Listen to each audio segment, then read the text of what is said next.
So kita start. Um, kita start sekarang. Yep. Okay. Okay. All right. Assalamualaikum and a very good morning to everybody. Thank you for taking your time this morning to join us. Today we have Urban Talk number 4, organized by Pereka Bandar. The topic for today is KL Identity and Heritage at the Crossroad, the Plight of Convent Bukit Nanas. We are actually tapping with the current issue. And for today, we have 3 panelists from the field. And the moderator for today is Architect Mustafa Kamal Zulkarnain. And the panelist for today is our president, Dr. Suhana Samsudin, Dr. Argo IT, board members of iCommerce Malaysia, and Puan Nadia Zulkifli, CBN alumni. So before we start the webinar, I would like to actually take this opportunity to explain about our National Urban Design Award program. Okay, so I'll share a screen before we go to this webinar. This will take only like 10 minutes. Okay, this is a promotion part for the webinar start. Okay, so National Urban Design Award 2021 or NUDA is a program that organized by Pereka Bandar. This award is to recognize urban design projects of the highest quality and to encourage city towns and communities across the country to strive for best practice in all projects.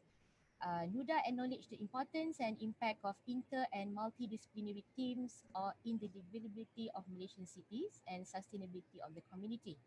We encourage the submissions of multidisciplinary projects involving planners, landscape architects, and other disciplines. The award offers the opportunity to receive prestigious national recognitions from a jury of experts in urban design, and the award recipient will receive a feature media coverage in Pereka Bandar publications and website as well as in the local press. So for the entry categories, we have 5 major categories for NUDA that can be participated by public and private sector, academicians and also student namely. Okay, we have Urban Design Master Plan. This is a project. And then we have Civic Design. And for the academicians and students, we have research work funded by international organizations, government agencies, and private sector. We also have publication, and also we also offer categories for student works by postgraduates and undergraduates. Okay. Due to positive feedback and to give all potential and prospective participants ample time to hand in their nomination, the committee agreed to extend the deadline for nomination as per revised schedule displayed on the screen. So the first call for nomination begin at 6 March 2021. This is in conjunction with our annual general meeting on the 6th of March. And the second call for nomination is in 4th October 2021. And the nomination deadline is on 4th of December 2021. So all the potential participants can submit their nomination anytime before the 4th of December 2021. And currently we already received a good number of participation, nominations from the industry and also from the students and academicians. So feel free, we encourage you to actually join us and submit your nomination. Closing date for the submission is on 5th of February 2022, and the judging period will start on from 26th of March 2022 until the moment we announce the result, which is on the 9th of April 2022. And we will have an award ceremony in conjunction also with our Pereka Bandar annual general meeting starting on the 30th of April 2022. That is our timeline for National Urban Design Award 2021 that we already revised. And if you have any further information or inquiry, please visit our website www.perekabanda.org.my. So that's all from me, Architect Mustafa. I pass the floor to you.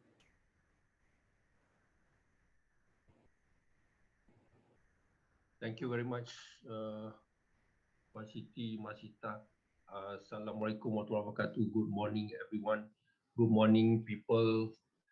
Good afternoon, good evening, good night, everyone. So I noticed that this is also live on YouTube and also live on Facebook.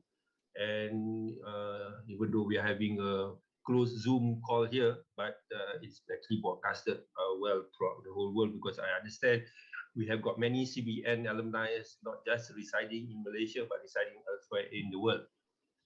So I'm Architect Mustafa Kamal, and urban and housing futurist, and also resilient city consultant, and I own my own private practice. So today I've been given the honor to moderate the session, and this session is about KL identity and the heritage at the crossroads, and we are using CBN as the issue here because last 2 weeks the nation was rocked with the news of some matters about the extension or non-extension of the lease for the Convent Bukit Nanas right smack in the Kuala Lumpur city. Whether there is going to be what I call a debacle, or whether there's going to be an extension or not. So, well, time did heal itself, and I think after 2 weeks we let the news to settle down. And I think two main key points is this: Alhamdulillah, the pejabat pengarah tanah dan galian Wilayah Persekutuan has actually extended the lease for another 60 years as the school on the site. And number two is now the news is how the next course of action of listing it on the National Heritage List of the Jabatan Warisan Negara.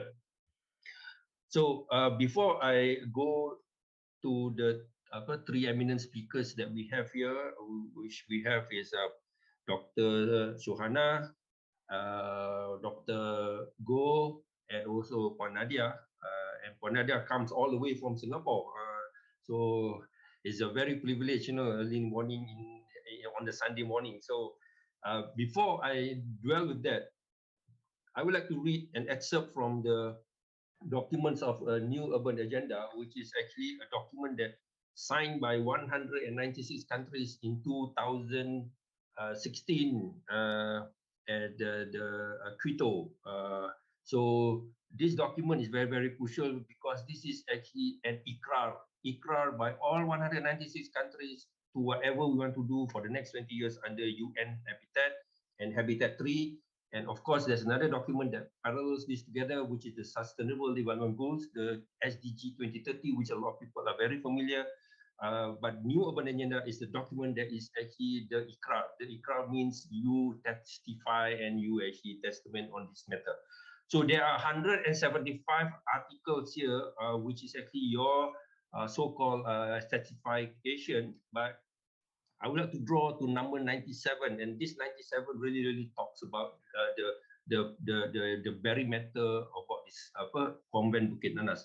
Under 97, it says we will promote planned urban extensions and infill, prioritizing renewal, regeneration, and retrofitting of urban areas as appropriate, including the upgrading of slums and informal settlements, providing high-quality buildings and public spaces, promoting integrated and participatory approaches involving all relevant stakeholders and inhabitants, and avoiding spatial and socio-economic segregation and gentrification while preserving cultural heritage and preventing and containing urban sprawl. So this is the most pertinent statement in the new urban agenda that is actually going to describe our discussion. And without further ado, I will now introduce you our first speaker. Our first speaker is Dr. Suhana Samsudin. She graduated from Anglian Ruskin University, Essex, UK, for her bachelor degree in environmental planning, and University of Nottingham for her postgraduate degrees in urban design. Okay, she's a retired professor in urban design at the UTM Kuala Lumpur campus and currently serves as the first president of Malaysian Urban Design Association Operator Bandar, as you can see at all the YouTube and also the FB Live, which she initiated earlier this year. She was also responsible for setting up the Masters in Urban Design program at Faculty Alam Bina UTM Skedai, later on Master Science of Sustainable Urban Design program at Faculty Razak UTM Kuala Lumpur. So she holds a lot of the auspicious labels, but today she was the lead consultant for the Kuala Lumpur Heritage Trail Master Plan by DPKL 2017 and the consultant for the tertiary area study of Georgetown and Malacca by Department of National Heritage Malaysia 2018. So it actually stems from all this. So she will give her presentation with involve the Heritage Trail Master Plan. And to you, Dr. Suhana, you have 12 minutes, and after that we have a 3-minute Q&A before we go for the next second speaker. Dr. Suhana, the floor is yours.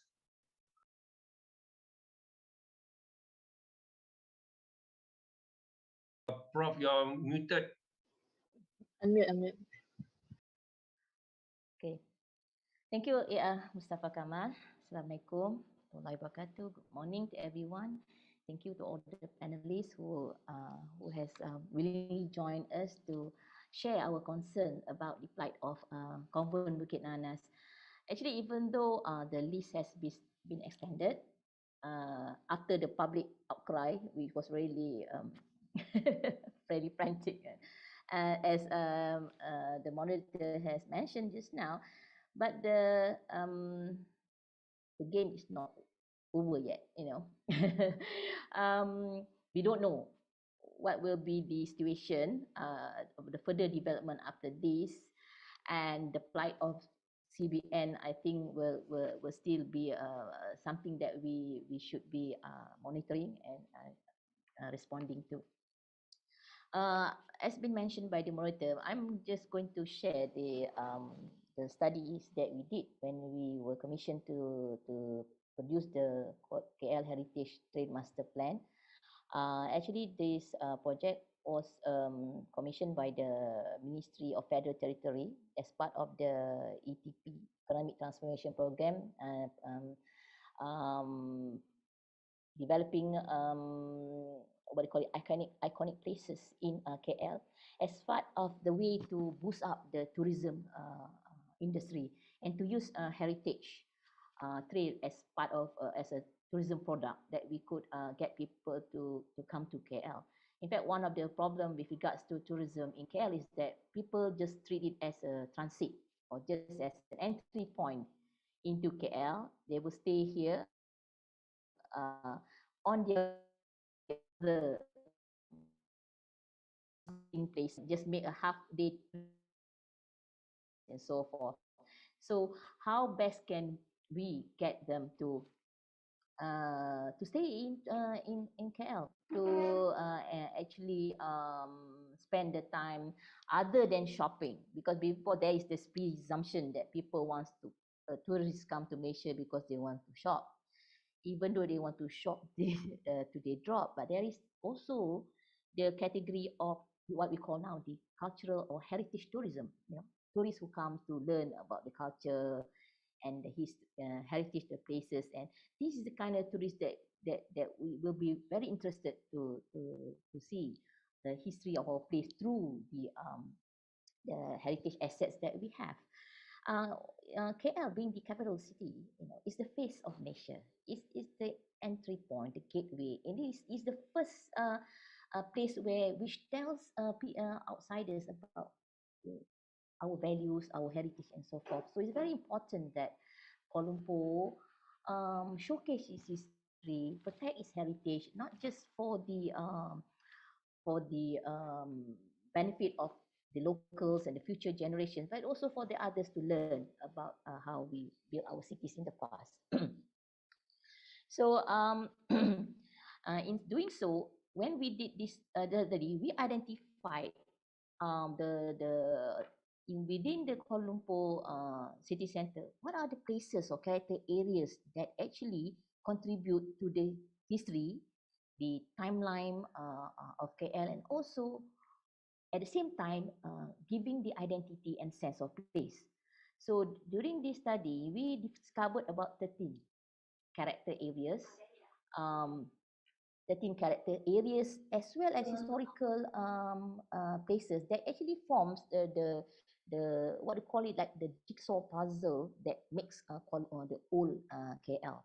And of these 13 areas, Bukit Nanas is actually the most important because it is the starting point of how KL grew dialect, because it was Sultan Puasa, the leader of the Mandaling settlement, which actually inhabited Kuala Lumpur before the incoming of the Captain Yap Aloy and the Chinese community to during the mining trading, and then the British occupation of Kuala Lumpur. So due to that fact, and the fact that Convent Bukit Nanas is actually sitting and hugging this hill on the west side, it becomes part of the setting for this very historic hill. So our concern is not just Convent Bukit Nanas being one of the heritage building, but it's also an important element that provides the setting for this very historic hill. I'm going to share slides about to see how we analyze the identity and heritage. Now we look into the heritage and identity of KL from the perspective of securing the genius loci. Now this genius loci is about the sense, the spirit of the place. What makes KL significant historically in the past and gives its soul to the city, and which still exists until today. So when we studied, this is the study area, the KL center, we discovered that the formation of Kuala Lumpur in the past was actually at the meeting point of these two river, the Klang and Gombak river. So there is two rivers, and then these two rivers is actually being embraced by 7 hills. In fact, this Bukit Petaling is although it has separate names, so Bukit Petaling, Bukit Setapak, and Bukit Desa. They are actually one hill in the past. And so we have Bukit Nanas here. This is where the issue here, the debate comes into place. And this is actually, if we look at the chronology timeline of Kuala Lumpur, this is where it all begins. And CBN being very privileged to be actually located and hugging this hill on the west point. So with this analysis of the genius loci, so we started doing the master plan and looking at what are the areas that actually fit into the storyline that we try to come out to tell the story of Kuala Lumpur, and also to then establish its identity.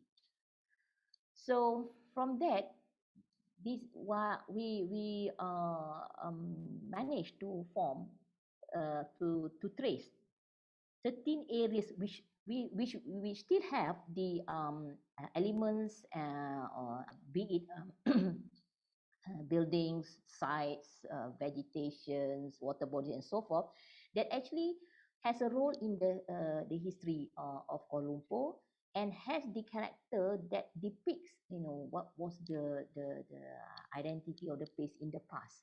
So when we tabulate all these areas, it appears that there are 13 character areas, and it all sort of circulate and radiate from this the meeting point of the two rivers. And this is where the Bukit where the Bukit Nanas located, which is Convent Bukit Nanas, as where the hill was located. And we propose it to be the Jejak Rimba Bandar, or the Urban Forest Trail. Actually, this is the proposal in the master plan. What is actually being implemented by DBKL is not necessarily 100% from what has been proposed, because our role as consultant is just to propose, and then it's up to the DBKL to actually adopt or adapt, whichever as the client, as the project owner. So we propose that the hill becomes the Jejak Rimba Bandar, because we wanted to showcase that actually this is a very important hill smack in the middle of the city, and it's actually a valuable asset as far as economic is concerned, because of the strategic location. And this brought the fate of CBN, because it is actually sitting at a prime location, and due to its history, because CBN, you can, is one of the legacies of the colonial occupation of KL.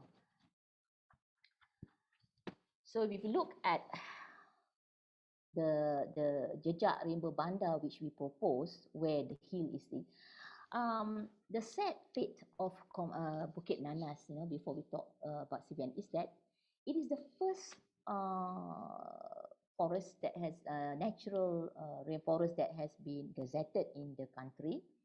When it was gazetted, the size was 17.5 hectares, quite a significant site, and it consists of flora, fauna, vegetation, which is typical of the rainforest. And the unique thing is that you can have this kind of character in a city context. I think I would say that this area, Bukit Nanas, is like one of the jewel of the crowns of KL, and each, as a jewel of the crown, it deserves the prestige and also the protection, so that KL will not lose one of its assets that gives its identity and also contributing to the heritage. But look, from the 17.5 hectares of the hillside, now it has already shrunk to only 9.3 hectares. So you can see that nearly 50%, of the original size has already been succumbed to development. You can see the KL Tower is actually encroaching right into the center of the place, and this is where CBN is located. Its value is that it is one of the historical buildings that is hugging the hill on the west, with the St. John School. And I come to understand that St. John School is being listed, isn't it? Am I yeah. Yes, I mean, confirmed. CBN didn't. Yes, okay. So these two schools is actually very important, because if they not just because they reflect the early educational establishments during the British colonial time, but actually they provide part of the setting for the hill, and they make a very good picture if you look in terms of from townscape point of view, because with its Baroque Romanesque architecture, hugging a hill of a typical of a rainforest, it gives a sense of mystery and calmness right in the what they call a very busy commercial district of the city. So the issue here is that CBN is not just because of the building, the history of the building, but because this is part of the setting that gives the hill uh, its character at the moment. So our concern is that, if this CBN and St. John's will succumb to future development, there is no way that we can stop the other development to eat up all the whole forest. And then probably if we talk about sustainable development, We are not going to give our future generation the opportunity to witness, what it was like, to what was the first point of history in the city. Have I got more time or?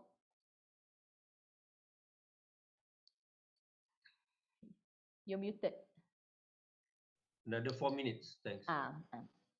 It's okay. So, okay. Finally, when if you this is actually the actual situation that's happening now. You can see from the hills.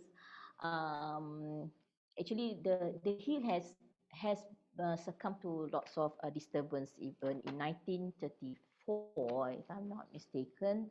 Part of the hill was actually being cut, to construct the roads in KL, and at the same time, with the Menara KL built here, and the part of the forest which has not been disturbed has remained very little at the moment. So it's very, very important that this situation is being monitored. Now, CBN, in our heritage trail, we also propose place markers, which are very important elements that will tell the story of the history of KL through the trail. And in the out of that, we established 26 place markers within the Jejak Rimba Bandar, and CBN is one of the important place marker. So now the place marker is like one of the plots. If you read a history books, there'll be plots, there'll be heroes, heroines. So the place marker is something like that. It will tell the story of, if you look at the heritage trail for Jejak Rimba Bandar as one chapter of the history book of KL, now all the place markers within this particular chapter are the plots, which tell that story. So it's very important that all these place markers be retained in order to, so that the storytelling of the history of KL and then its identity is completed. The sad thing that we discovered that whilst we were doing these trails, many of the elements that we wanted to include as place marker was actually demolished. so some of the storytelling is already being, being cut, and I was very so concerned that CBN, will not fall into the fate, because if the DBK were to actually implement this master plan, then there'll be a missing link in the storytelling for the Jejak Rimba Bandar. Now, the criteria for deciding the place marker, we established about 8 criteria to decide on the place marker. This is based on the UNESCO Outstanding Universal Values, and CBN fulfilled 2 of these criteria, which is first reflecting the form and culture of an early settlement, and the other criteria is it represents excellence in architecture, arts, landscape that is unique in the context of KL history. So this is the reason why we select CBN as a place marker, and why it is very important to be part of the Jejak Rimba Bandar. So having said that, so what does it has to do with identity? Actually, when we talk about identity, it's about the quality of being distinct, the quality of sameness in character that differentiate one place from another. So what will make KL identity is not all these new commercial buildings, that shopping malls and so forth, except for, I think, KLCC, but all the historical places, historical elements that is unique to the place, and cannot be seen elsewhere. And that's why the whole issue of conservation is about that. It's about preserving the piece of history.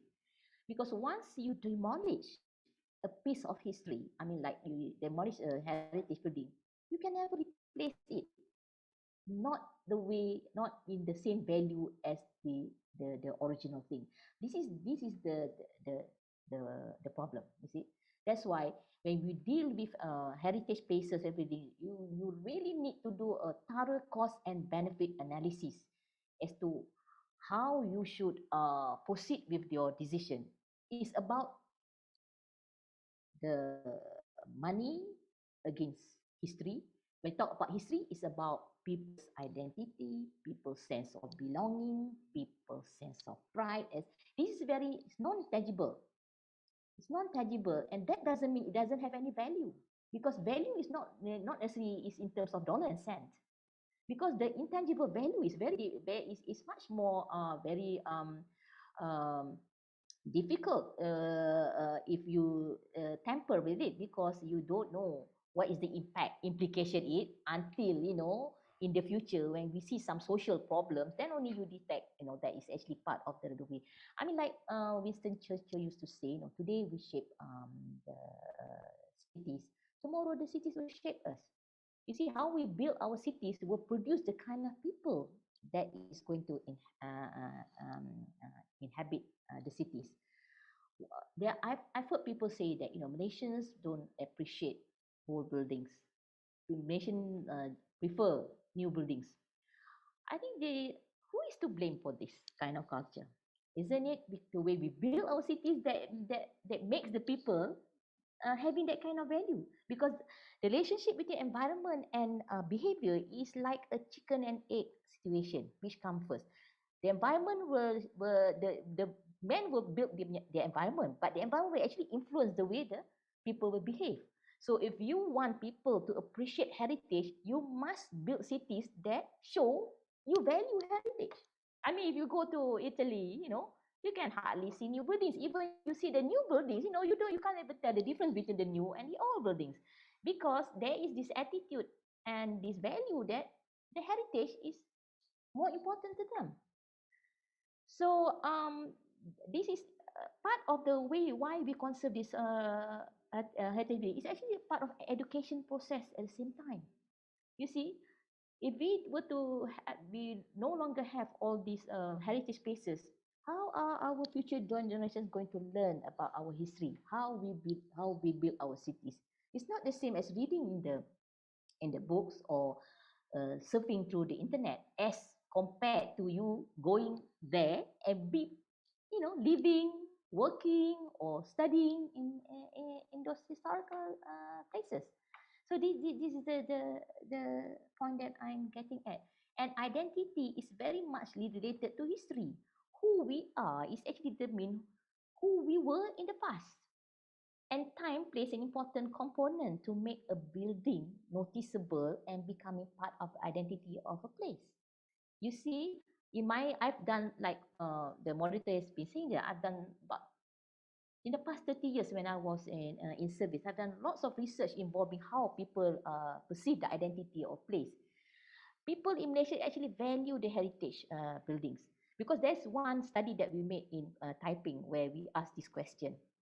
What are the buildings, what are the places that you show your visitors when they come to Taiping? Then they will list down all the historical buildings, all these colonial buildings and all these old shop houses and so forth. But when we ask another question, what do you like to see happen in the future for Taiping? They said demolish all these buildings. So isn't that very contradicting? So we come up with another question. We ask them, why do you want to demolish this building in the first place? You said these are the buildings that you want to show to others as reflecting identity. So the reason is that because we do not take care of these heritage buildings. They look very run down. They look worn out because the paint, you know, is actually being is in a state, it is in a state of despair. So Dok, okay. 30 saat, Dok. Okay. So the moral of the story is that, you know, like I said, the way we value, the way we build still will reflect the value that people have on the heritage. Okay, sorry. It's okay. Thank you very much, Dr. Suhana. I think once Dr. Suhana got into the vibe of things, you get the drive and also you get the excitement. And not to worry, hold on to your horses, Doc. Nanti kita akan tarik you masuk dalam gelanggang lagi. But I think next, I would like to bring you to the attention of architect Dr. Go IT. She is actually architect who actually does the research, practicing dan juga educator. And there are so many papers that I will want to list, tetapi she is actually from the University of Liverpool, and she did that was her PhD, but her Bachelor of Architecture was coming from University of Malaya. So that's how she started, and she is also one of the board members for ICOMOS, International Council of Monuments and Statues of the world, and also she has written many papers on housing, on journals, on academic writing, on dissertation, a lot. So, but her specialty now, which now I've heard her talk about this subject, is talking about mission school. So I think today she will present the role of mission school in not just in Kuala Lumpur but in Malaysian context as part of our architecture history, as part of our life as a Malaysian, and how the schools has contributed towards the formation of Malaysia and also the nation building. So with that, I pass to you to architect Dr. Go IT. The floor is yours for the next 12 plus 3 minutes. Thank you. Thank you so much. Thanks, moderator, architect Mustafa. I'd like to thank Preka Banda to invite me to give this very important talk.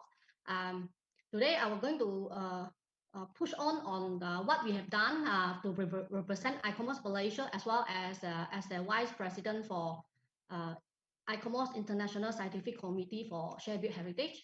So without further delay, I try to start my presentation.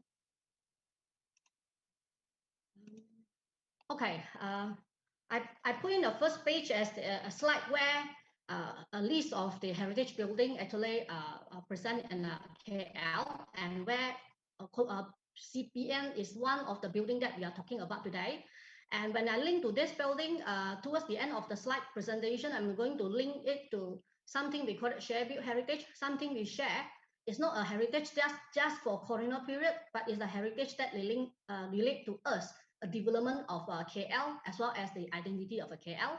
And on top of that, I'd like to highlight a little bit on this colonial education system that influenced quite a lot in terms of the shaping of the education in Malaysia, that form part and parcel of the intangible cultural heritage that we'd like to promote and preserve. So a lot of people don't understand what is ICOMOS Malaysia, because ICOMOS Malaysia is rather new. It's only formed in 2013. We are the 101 country registered with ICOMOS International. So far, up to 2018, we have in the worldwide 10,546 individual members from 151 countries. And Malaysia is actually one of the country registered under ICOMOS International. So this particular slide actually quickly showcases what we are doing now under the ICOMOS Malaysia, because in 2017, ICOMOS International believed that we need to have a kind of a younger link, younger generation to actually participate in heritage movement, and that actually formed this ICOMOS International Emerging Professional Working Group.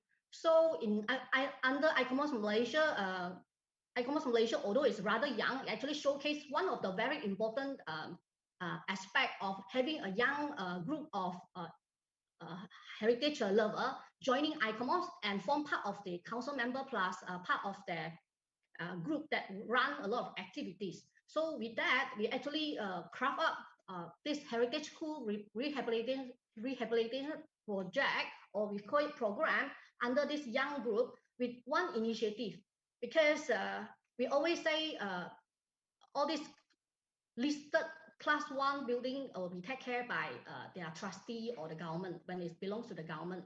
But when the heritage building is belong to or within the school complex, right, who is going to take care of them? So in our preview, so we believe that the management and maintenance of this school to make it look good is very, very important. But who is going to pump in the money, whether it's the Ministry of Education or Ministry of Tourism? So if you are not getting all these schools listed, what will happen to all these schools? And if you get all these schools listed, whether it will actually limit the kind of potential for the development of the school or the kind of activities for the advancement of the education system. That is put up. That actually make this program actually work under the ICOMOS Malaysia EP WG group. And so happened this year, our team for ICOMOS is named as Complex Past, Diverse Future. So there's quite a number of SDG actually highlighted because we believe that we wish to engage and promote a new discourse. A lot of things that is actually hide under carpets or try to erase. And while we actually project the KL identity, what we want to know is what will be the existing historical narrative, like what Prof just mentioned. A lot of things without, if once we actually erase or we not embrace, it will be disappear and the identity eventually will be deleted out. And I must say that some of the people, even they are within the heritage building, they do not know their building well. So it's very, very important for us to understand what is our heritage and is our duty or shared duty or to actually preserve our shared heritage. And I will start the whole presentation from this, what is heritage school in Malaysia? So I must say that heritage school, from my research, is actually split into 3 eras. The first era is Portuguese in Malacca, where they actually built the school within the St. Paul, next to the St. Paul Cathedral, and then move to the Dutch colonization that they not care so much on their education. And the education actually come back into Malaysia stage, right? To and in the mass production of pushing is actually during the British colonization periods. And of course, upon the independence of Malaysia, we actually have reshuffled our education system. And on top of that, during the ASIS report in 1971. The emphasis is something that we need to preserve from the mission school that developed during in the past, which is during the era of the British colonization. So I will quickly bring it through during the British colonization. What we have is something very important to Malaysia is the education for the girls as much as the boy. So what happened was during that era, British bring in not only the male education, but the female education in the Malaysia context. And of course, in the mission school, we need to understand that not all mission school is actually Christian ideology. There are some which is like La Salle Brother, they are more towards the education. So the emphasis or the provision of the education is more important for certain groups of the mission group. And I think that is something that very, very important for us to understand when we actually try to categorize the heritage school in the context of the Malaysia. And of course, along the line of this missionary group, we have actually the British government who actually try to push in the government English school in the context of Malaysia. And on top of that, of course, we have more well-to-do Malay who actually push in the vernacular school, Chinese well-to-do, all this Tauke actually pump in money to build Chinese vernacular school, and something we call it modern 学堂. And especially when the Tamil or the Indian actually come to Malaysia for our plantation system, the Indian population need the education, and the British government actually start to push in, and the Indian philanthropic actually push in the Indian education system in Malaysia as well. So of course, under the era the third era after the independence, as I mentioned, the things start to change. So we need to be a more Malaysian identity. So you can see that even within the missionary school, you can see the architecture start to evolve into a more Malaysian identity. When I say Malaysian identity is to some extent is purely on more utilitarian, because we are in the phase of building the nation. So not so much of creating much of the kind of old identity in the past during the British colonial periods. So this particular slide show the kind of missionary group that govern missionary school in Malaysia, and in total we have up to 2018 447 missionary school listed under the Ministry of Education, which are actually government aided school. And what is this number about? It's just a 4% of the total school listed under the government. It's not a lot, but this a list of the school actually give a kind of different education system that give a betterment in terms of the development. And we actually, from this 20 missionary school authority, right, in the West Malaysia, we actually have like 13 authority. And Convent School of Infant Jesus Sister is one of it. And when you look at the data, you can see that the Convent School have the most, I would say, up to today, most property in the West Malaysia still, as we have our East Malaysia Mission School Authority as well. Unfortunately, the data is not so much, so I cannot present much on that. And then we look into what is Kuala Lumpur. So by looking at the overall picture of how many missionary authority that govern the missionary school, that actually create a slightly different architecture, that when we actually try to understand the position when they actually develop, right? We are looking at different how should I say, missionary school governed under the different authority. And as I mentioned, Convent is CBN is actually one of the missionary school that we are talking about. So when we prepare this slide under the EP group, right, we actually try to showcase how many schools actually been listed under the Jabatan Warisan Negara. So, and fortunately, we have actually 2 common schools amongst the 57 already been listed. So from our record under the Kuala Lumpur, we have actually 3 schools been listed. And in fact, when we actually dig out a little bit more, that is something that we need to discuss. And I hope that Nadia can actually give a little bit more update later on. It's like, what is the story behind maybe CBN? Why is actually been proposed to be listed, but it's actually decided to actually pull out. And of course, that will push us to how we can actually assist and then build a kind of trust with the if it's related to the trust or some other things. And when I look into possibility of getting all these schools convert into a different land use or something like that, we look into the KL Assessing Land Use Plan in 2018, published in the KL Structural Plan, a draft KL Structural Plan, and we can see that the entire CBN, including the secondary school, is listed as the education entity.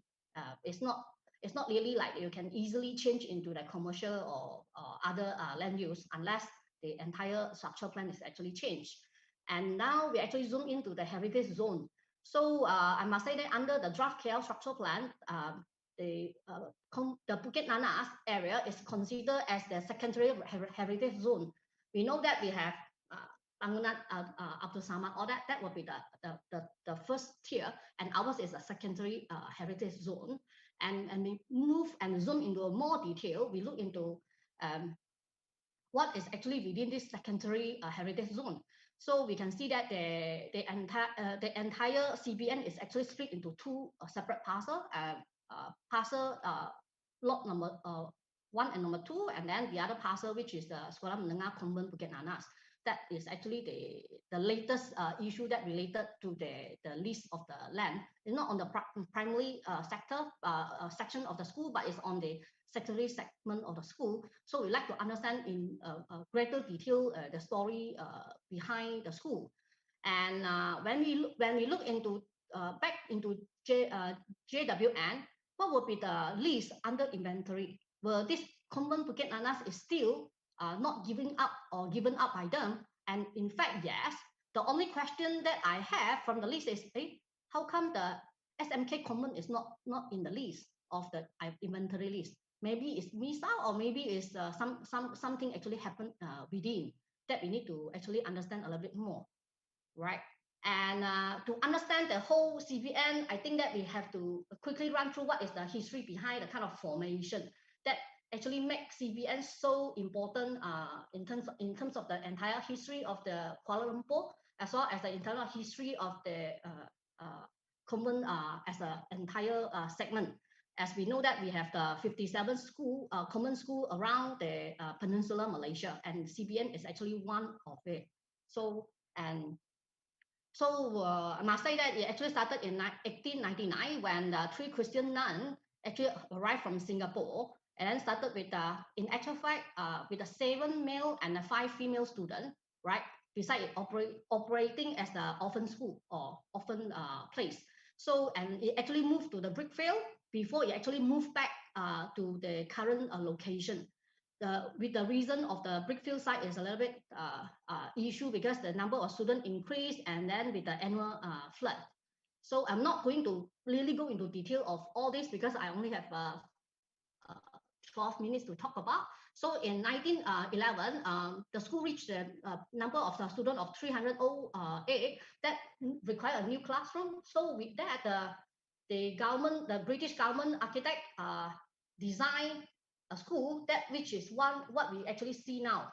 And how should I say, the picture on the screen that you can see now is the original outlook of the CBN, which you can see that the front facade, the main block, is actually a 2-story block. That later on turned into 3-story blocks. So I will say that it actually is an English Gothic style, which is a style that reflects the home country of the sister. So, and I must say, CBN is a school that evolved over half a century.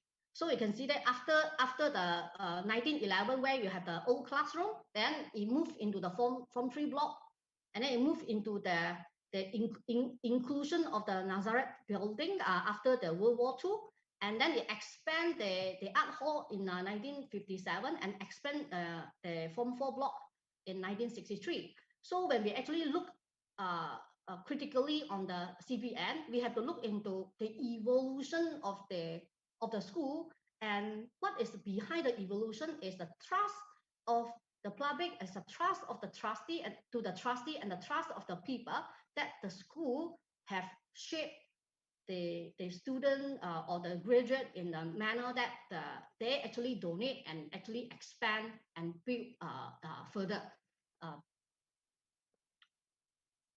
And when we look into the entire perspective after the 1965, you can see that so far not much development happened in terms of the built fabric, apart from the painting project in 1984 during the 85th anniversary. And apart from that is the rather peaceful development or progress of the school development.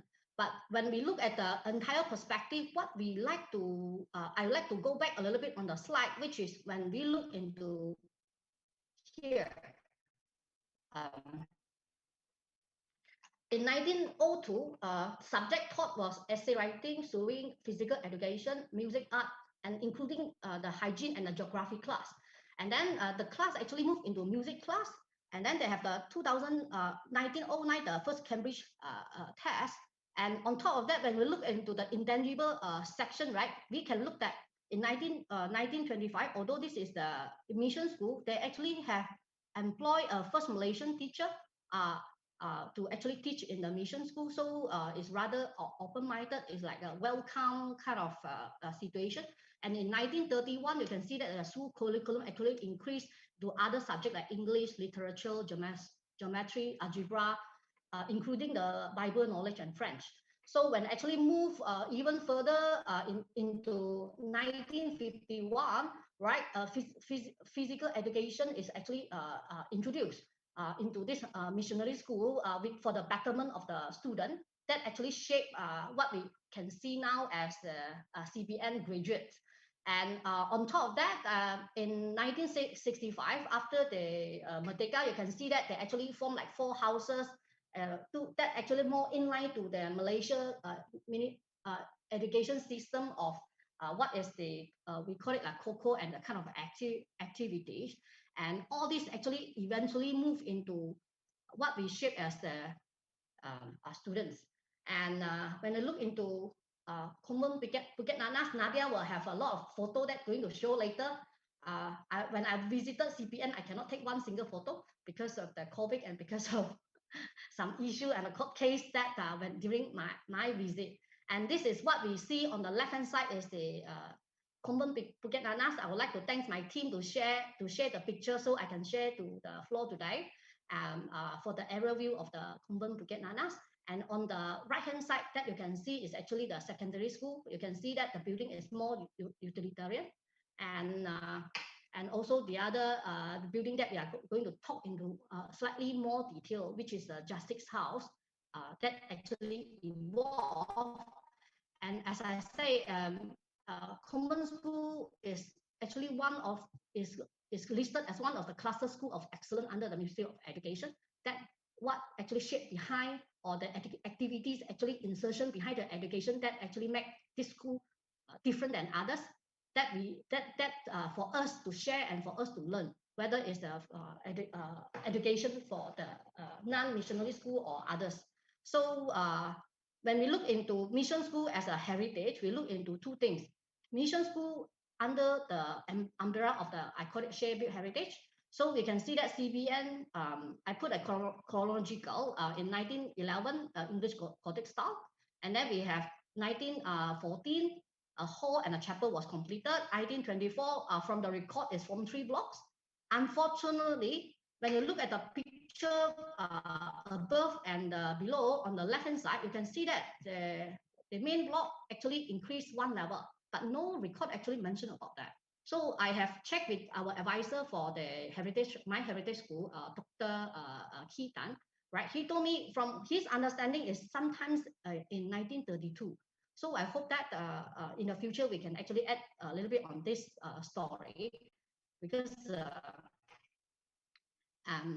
and on the Nazareth building, you can see that original is just a house, but it actually have a great story of turning into the domestic science school for the girl during the World War II, and turned into the teacher training college. So I must say that this particular building actually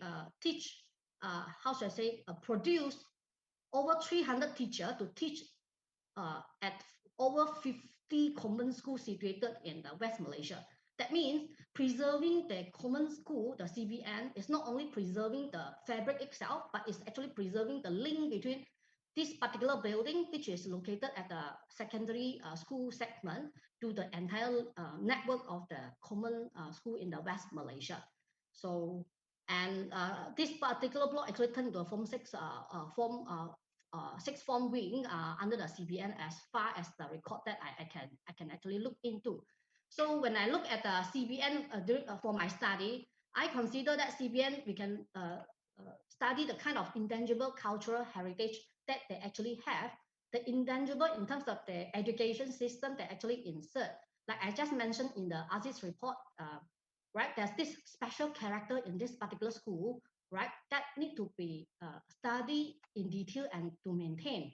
And fortunately, further to the formation of this Federation of Christian, there's a circular out from the Ministry of Education actually confirm that, or they acknowledge the kind of special character and the tradition, and that this particular special character and tradition will be maintained, right, in the context of the mission school in Malaysia, even is a government aided school.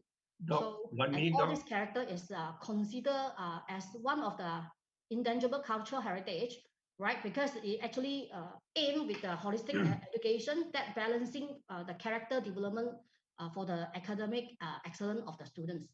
Doctor, So, 1 minute, doctor. I 1 minute. quickly browse through what is the Act 641, Act 645, right? I asked Saiful, thanks Saiful for a member of ICOMOS Malaysia to share this particular slide. Basically, anyone can actually list any building, you know. I believe CPN will know about that because they run through the kind of process. Of course, that can be top down and can be bottom up. So after you listed, then they will form like a jawatan kuasa pakar to look into whether it's yes or no, and then move into a tentative list. They want to have an intention to list this building, and then move to whether the owner like or don't like it to be listed. And CBN is up to that stage and then actually move backwards into not to be listed. And of course, Jabatan Warisan Negara never give up. CBN is still in the inventory list to be listed. So I'm not going to go through, but whoever are interested, when you look at the act, you can look into part 10. So under part 10, we have a procedure of declaration of the national heritage, nomination of our national heritage, ownership or possession of our national heritage, and the change in the ownership of the national heritage. A lot of people may misunderstood. One is been listed, it become a government property. No. So even it's listed, it's the property of the trustee or the owner. So that is a kind of a perception that a general public need to actually understand. And even the property is actually listed, right? I like to emphasize that the ownership can still be changed. So that will not really devalue the property, but in actual fact to increase the value. So of course the value, like what the Prof just mentioned, is not about dollar and cent, it's about intangible, some kind of value that you cannot really measure. So how far we can actually measure that when we actually want to talk about listing. And in my view, this heritage school or the mission school in Malaysia, right? We can really consider moving towards the UNESCO World Heritage listing. And all these criteria that Prof actually mentioned, we acknowledge, I believe the government also acknowledge, the Jabatan Warisan Negara also acknowledge there's a certain level of criteria that we can actually push forward. So of course, the question is to push forward as a building per se or the cluster of the building per se. There are something that we need to actually look into. And we always understood that to be listing under the UNESCO or World Heritage list, we need to identify what is the outstanding UNESCO value. And on top of that, there's a certain level of authenticity and integrity. But more importantly is actually the management plan and the maintenance plan. These are the kind of list of the UNESCO World listing that I'm not going to go into greater detail. And amongst our group, we always ask ourselves, what will be the benefit if the school have to be listed? So we try to understand if the school is listed, what we are actually going to get. We will get the recognition, that's for sure, to recognize that there's a certain level of significance. Because the significance is not you say, I say, but it's a general understanding the country say, the nation say, as well as the world say, if we come to the World Heritage status. And then, of course, it becomes like a research and publication by the student, alumni, promote the tourism, also to elevate the economy, because more tourism means more tourists. It actually bring economy to the Malaysia government. And on top of that, it actually may actually get technical assistance from specialists and experts from university, like what we are having now. And preservation, conservation, and monitoring. Because like what Prof said, now the list actually extended, but not ended yet, because it's just 60 years. What happened after 60 years from now or 50 years from now? So Doctor, with the change of the government, change of the perception, we are not going to sit it for long. One more minute, Doctor. And on top of that, what is really important is whether we are having a funding. I will say yes. Currently, under the Jabatan Warisan Negara, the kumpulan wang warisan is not that much. But we discussed among our team. We say that now it's not that much. May not means in the future not that much. It's just the provision. We need to tell the government to increase the provision to help all these potential building or group of building to be listed and to elevate the national identity, including the KL identity. So of course, it actually creates a sense of identity, then education advancement, because when we actually group, whether it's mission or non-mission school, we actually push all this, I would say, way of education into sharing. So I share the way I teach, the core that I have that actually make a better people or better student. So that betterment of the advancement of this guiding the future generation is something that we can actually promote when we actually make all this building to be listed. And of course, when ICOMOS Malaysia crafted up this heritage school rehabilitation program, so we are looking at the bottom-up kind of approach to achieve this sustainable development goal. Because we need the young generation, not like me, someone actually old, but someone young, to understand what is their heritage and what is the difference between the technology, the building construction, all this. And then they will actually bring along.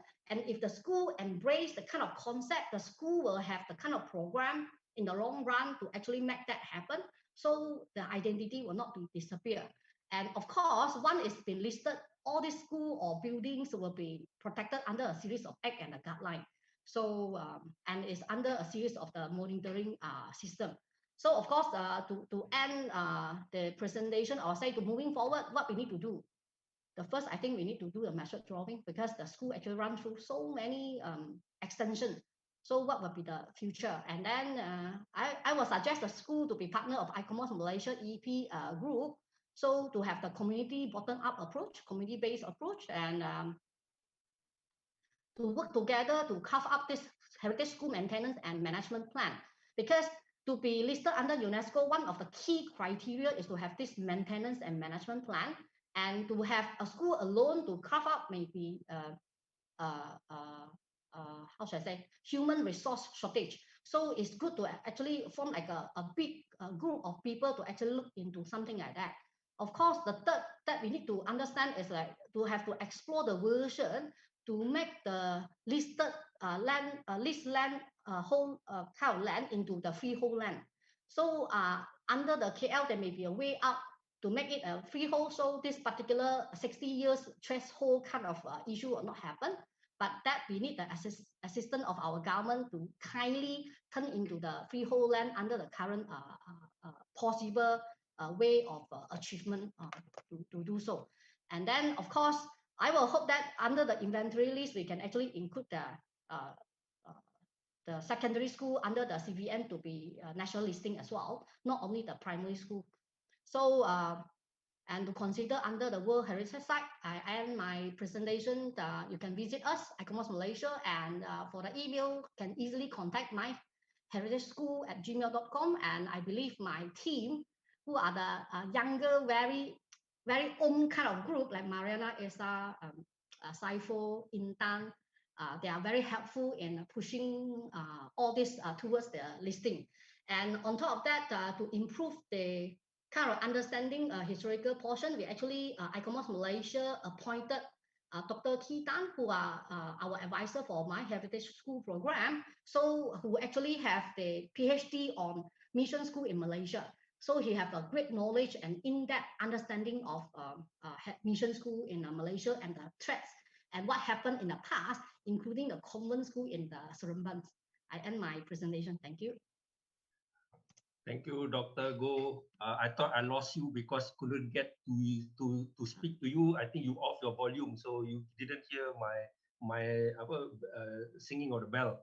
So anyway, thank you very much for your very insightful and also detailed explanation, because I think that's the most important part so that we can understand how to way forward on this matter about the listing of the school, because the list has been extended, but now it's how to listing of the school. So without further ado, we go for the third and the last speaker, which is Madam Nadia binti Zulkifli. She is actually the CBN alumni attending the Sekolah Menengah Convent in 1993 to 1998.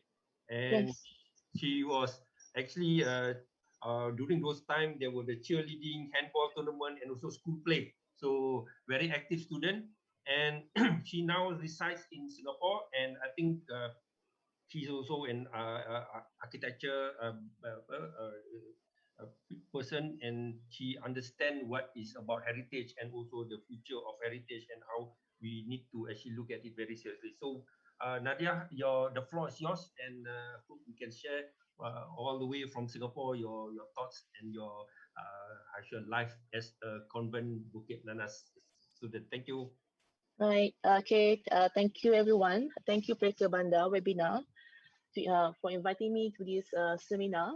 It was a quite a last-minute preparation and research interview my other ex-schoolmates, what it's all about, the issue back in Kuala Lumpur, because when you are in overseas, the aura, the heat of the news, not really, you really not feel it compared if you are residing in Kuala Lumpur itself. So yes, I've been asked to present my sentiment about the school, my experience about when I seated in the building itself back in 1993 to 1998, and also what happened with the local buildings around or local livelihood surround Convent Bukit Nanas itself.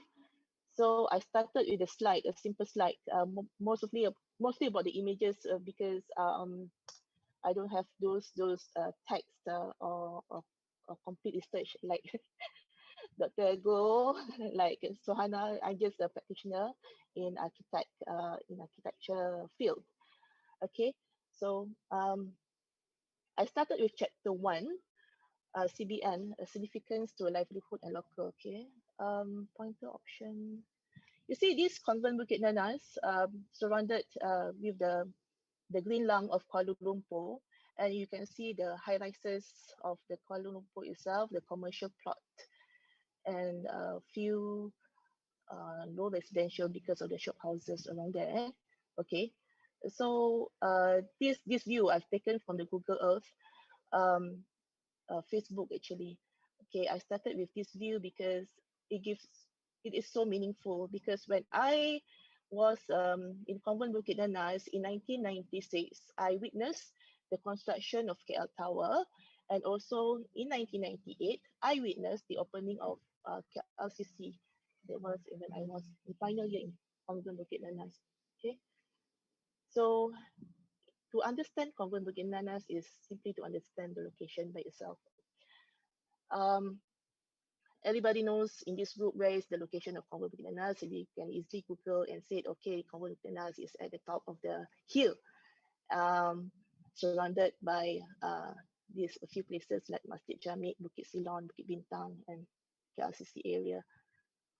Okay, to understand about convent school for me is to understand the old schools in Kuala Lumpur, because when we grew up in Convent Bukit Nanas, we don't isolated ourselves. We interacted with the old schools in Kuala Lumpur, like St. John's Station definitely is our neighbor, a good neighbor.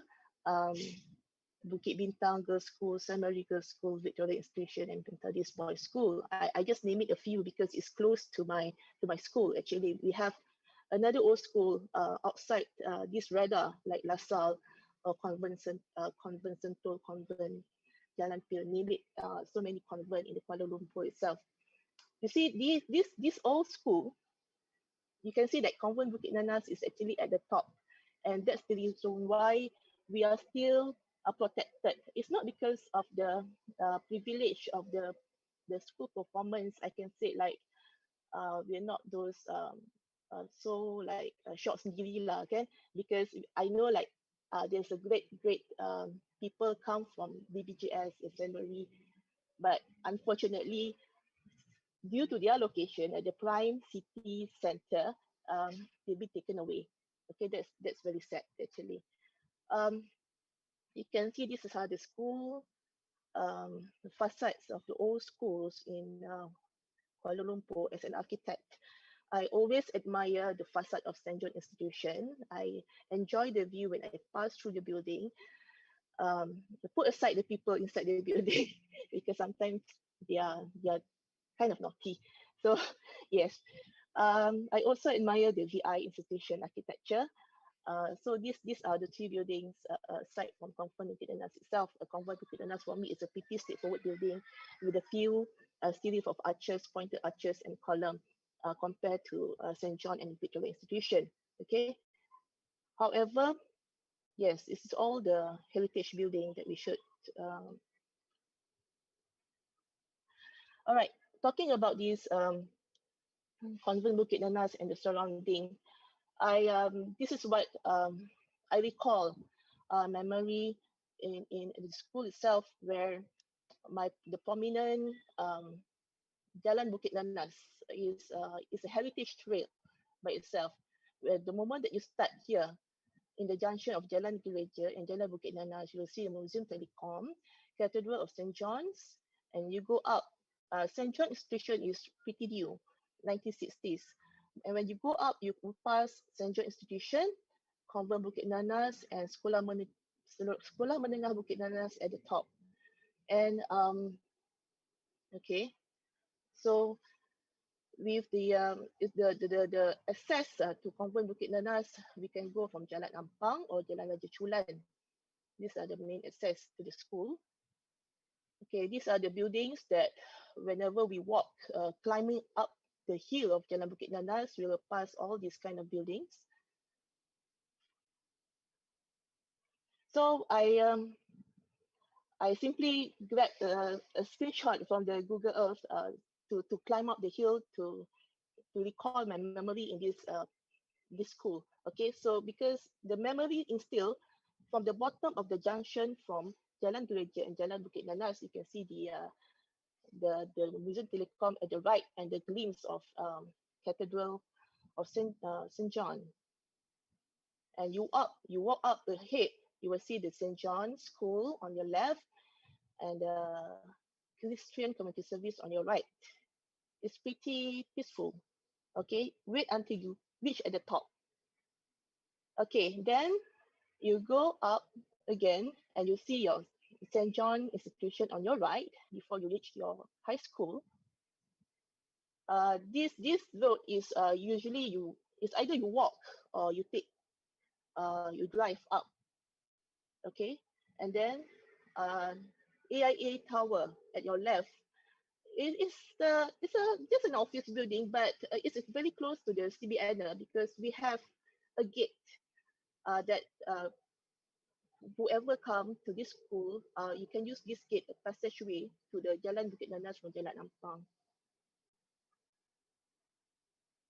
Okay. So when you reach towards at the hill, you will see the Convent Bukit Nanas Primary School first before you reach Sekolah Menengah, because this building was built up first before Sekolah Menengah by itself. So and the jungle on your right.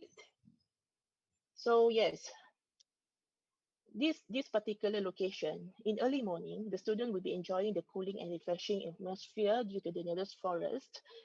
So I still remember most of us were wearing a sweater in the morning when we reaching the school at 7 o'clock. So this is a good feeling that we cannot feel at any other school maybe, which is at the bottom land. Okay, this is the Jalan Bukit Nanas leading to Jalan Raja Chulan. Tennis court of St. John is on the right. Okay, Jalan Bukit Nanas and Jalan Raja Chulan. Mostly the student don't advise to walk around here because it's rather quiet and sacred. Okay, it's quite dangerous to walk. However, whoever took a public transport, the bus will stop here. I still remember this is Jalan Ampang. The bus will stop here. The student can use this bridge that connecting to the school or primary school. And this is the AIA building where we still provide access for pedestrian to Jalan Bukit Nanas. This is the pulau. This is a famous pulau. The bus shelter actually is new. Last time it's more happening. Okay, it's on top of the island curb. It was a famous meeting point for the old schools around Kuala Lumpur. I still remember not only convent girls there will be have opportunity to mingle with St. John, Victorian, Benedictine, all of them in this pulau. Okay, this is the Masjid Jamek, LRT Masjid Jamek. I also experienced the opening of LRT Masjid Jamek at the end of 1997 that provide another means of transportation for CBN, aside from public buses, school buses, or private cars.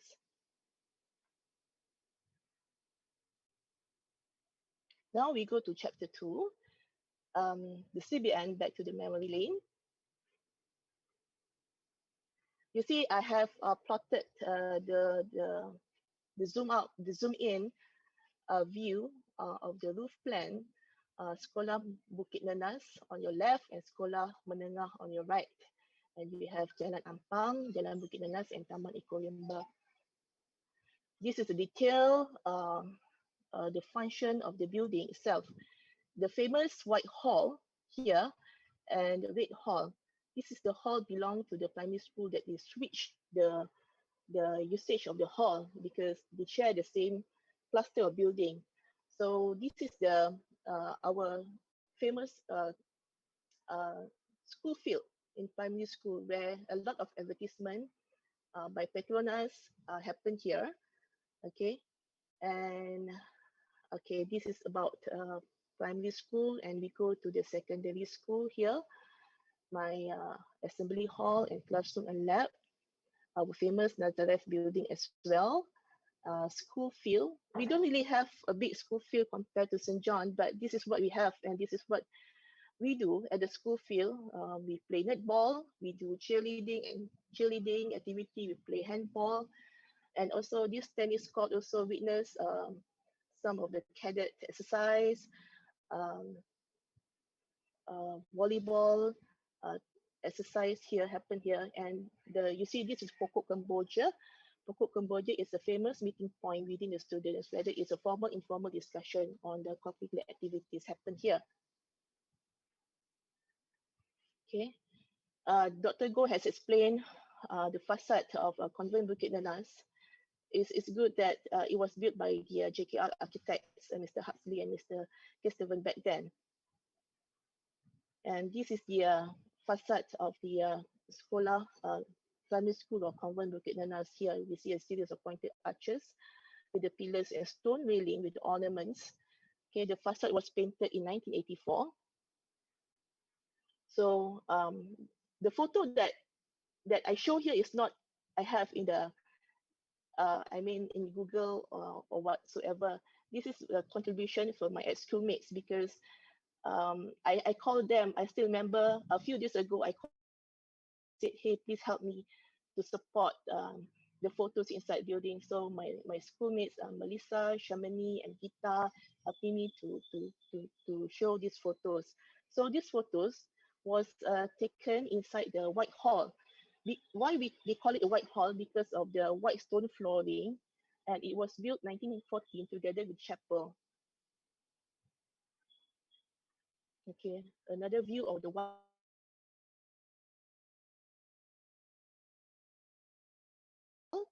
And what is the activity? They produce a national level gymnast, starting from the primary school. And also they have a grand piano here for them to sing. They love to sing, choir, and many singing activities happen.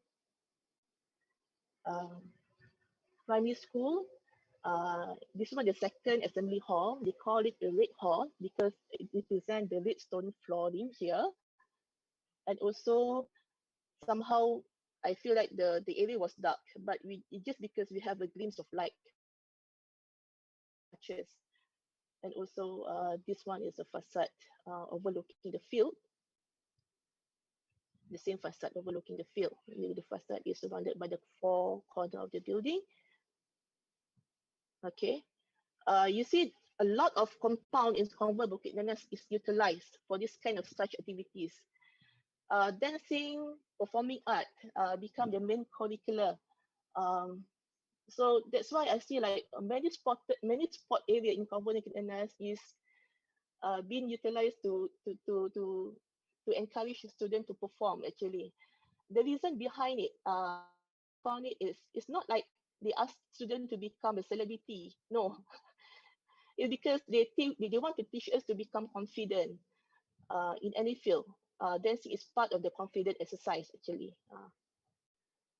The corridor towards the classrooms. And of course, this is the urban legend. I call it a legendary wealth because a lot of horror ghost stories happening at the legend at the wealth here. Yeah, I don't know whether it's true or not, but this is what I heard. Okay, I never explained it. And also, this is the main entrance to Sekolah Menengah Convent Bukit Nanas. You can see here is the Form 5 classroom, and above here is the lab area. So when I was in Form 5, we have experienced a lot of monkeys coming to the school. Okay, so it's part of our neighbor as well. Okay, the school hall in Convent Bukit Nanas always been trained for this kind of activities, cheerleading, acting, color speaking. Yeah. So this is I love this school hall because this is where I belong. This is my favorite spot in school, the school hall. Okay. A corridor towards the Form 5 classroom, the staircase from Form 5 classroom. Okay, school field. This is our school field, a small one.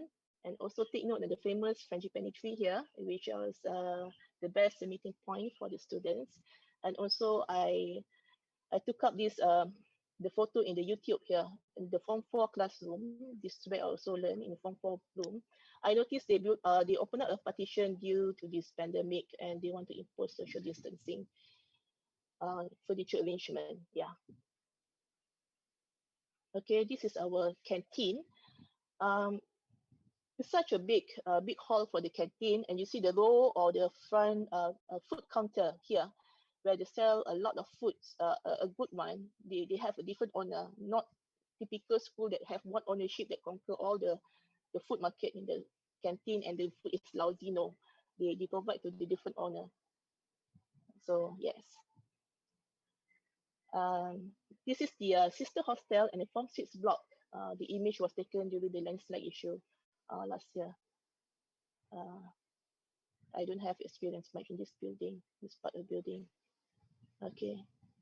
Chapter 3, this is where I want to inform the public that the Convent Bukit Nanas is not about heritage building, but it's the spirit inside the building.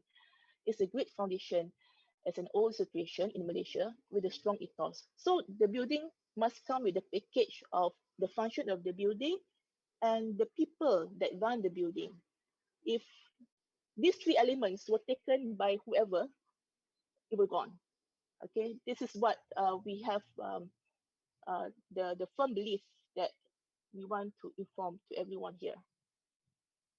Okay, Convent Bukit Nanas is a multiracial students, a company of multiracial students studying together under one roof, represent the symbol of unity, multicultural and diversity of Malaysian citizens.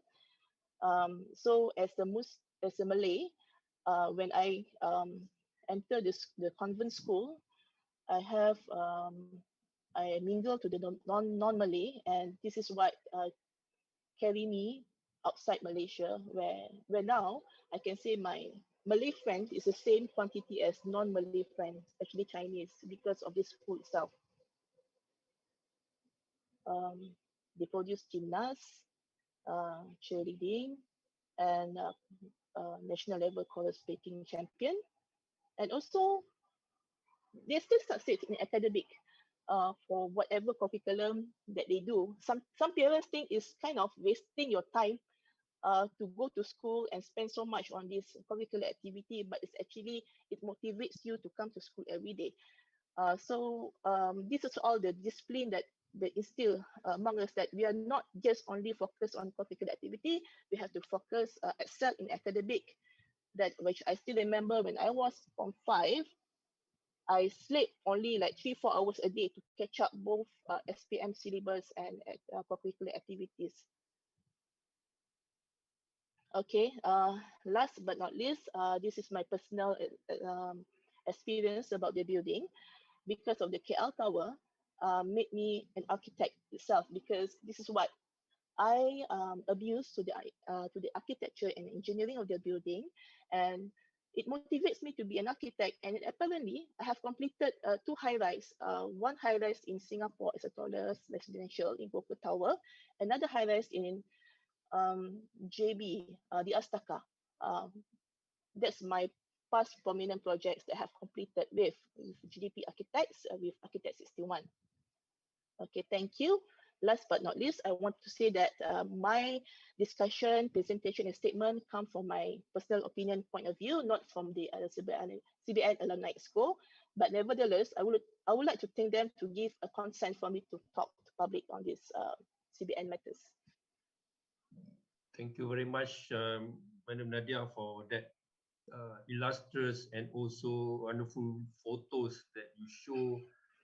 To me, it's actually the esprit de corps of the students of the Convent Bukit Nanas, where I know, like all other missionary schools that I go to BI, also we created the level of intermingling, not just between our own race, but also other, and we still are friends for 50 years. And I think they are also here on the FB or YouTube live watching this, because a bit unfortunate 21 years ago when Bukit Bintang Girls Schools suffered the fate of being part of the X as well as the St. Mary's School.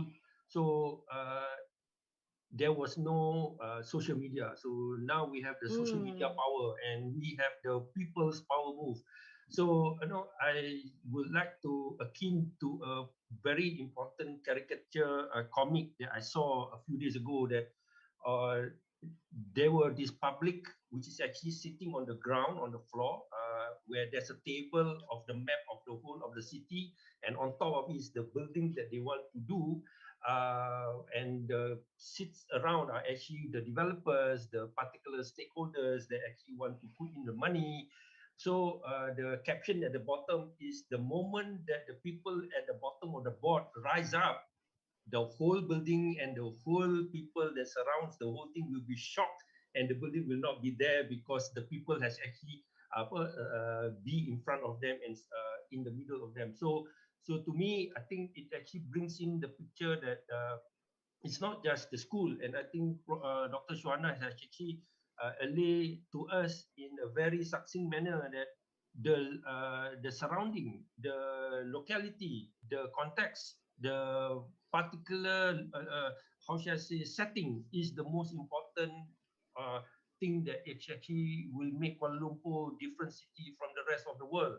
And I think that's where people will come, not just for foreign, but also for local people, to understand why these schools are like this, and also the way that these schools and this building intertwine and make the whole spatial thing very, very interesting. I will now go into a set of questions, and I think the most important question that I have to each and every one of you here is, the very nature that we are trying to seek here is actually not to be burdened by the element of history, but what we want is to let people in this generation as well as the future, how is Convent Bukit Nanas fabric so important in the urban fabric of Kuala Lumpur? I think that is very, very pertinent, because if Kuala Lumpur were to be the city of it in under the PSKL 2040 and PTKL 2040, it has to address the issue so that it will be like a showcase that we don't just get here because of we do it, but it's actually years and generations of instill and also build up to this very nature. So I would like to open this to Dr. Shohana. If you can give, say,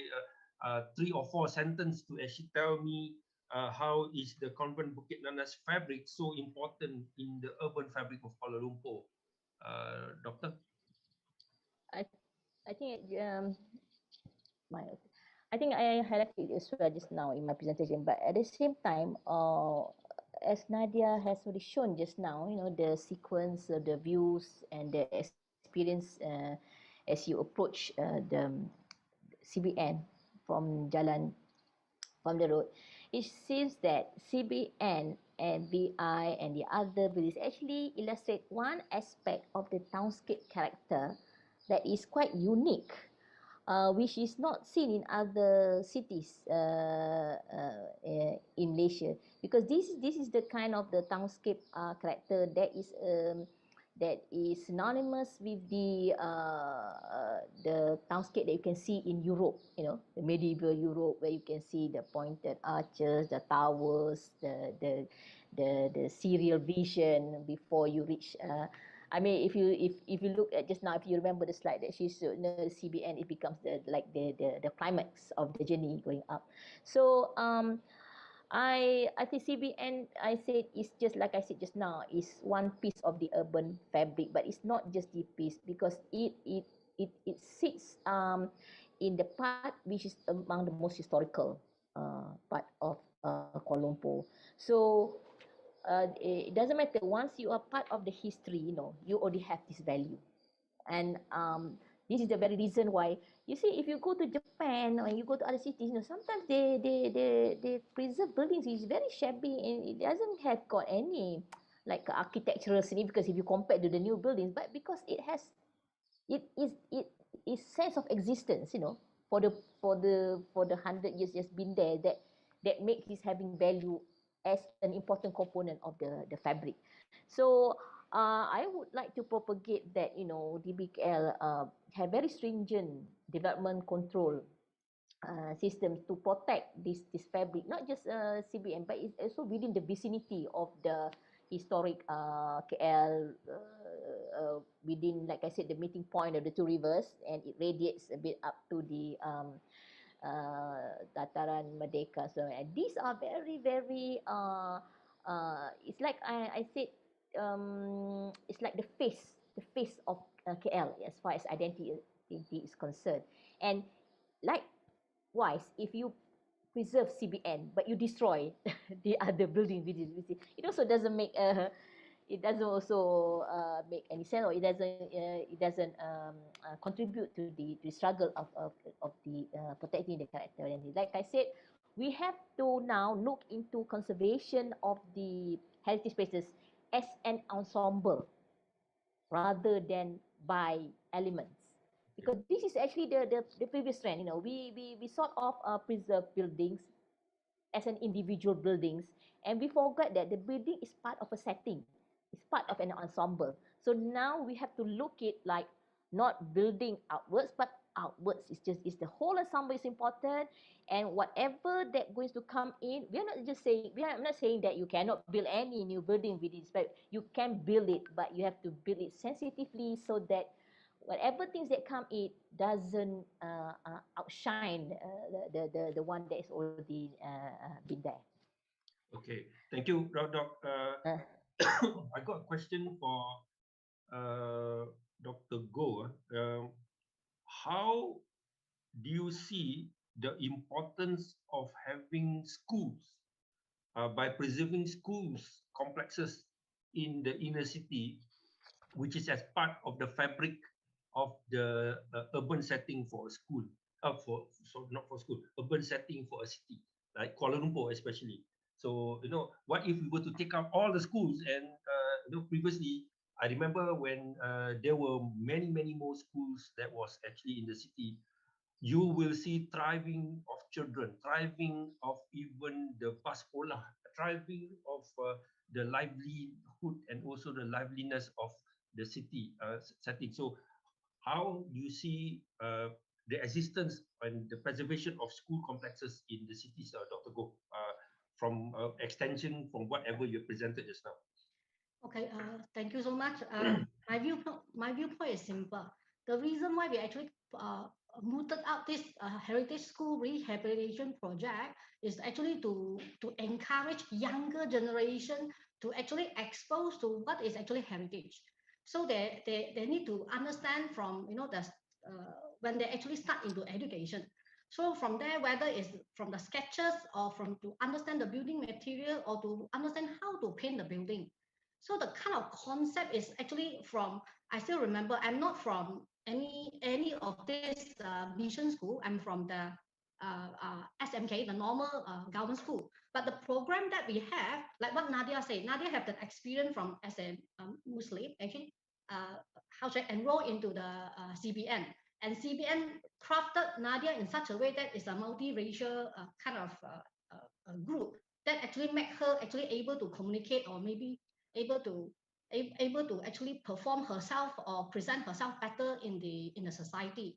I'm actually one of the example also. I'm actually from the Chinese primary school and then enrolled into the Malay secondary school. The beauty about the secondary school is like it's not only Malay and Chinese, actually Malay, Chinese, Indian, as well as the Eurasian. So that make me actually grow in the environment where we actually learn together, laugh together, push forward the idea together as a group since the formation of the development of as a child, or during the very important era of our education. And what is actually important is like I still remember I actually participate in the annual repainting project of my school. I actually participate in a project called measure drawing of our own school, try to understand our school. So all this, right, will actually guide the student to understand the history in a different manner. So it's part of the COCO and then part of the history. So if we actually take all this building out, right, we have nothing to learn. So even you have a syllabus like this, what you want the student to pick up, there's no different. And I must say CBN is one of the classic example that the school actually developed over half a century. So you can see the different architecture, different construction method if you really go into very, very detail. And then actually guide us to understand the wellness of the city or the growth of the city. And at the same time, you're actually able to teach the younger generation what is actually heritage, what is actually important, and what will be the principle and the direction of the country that moving and merging and moving a better future. So thank you, Dr. Goh. Nadia, this is I think I would like to test your mind and how you accepted the invitation to actually speak about this, even though you're already in Singapore to actually do your livelihood over there.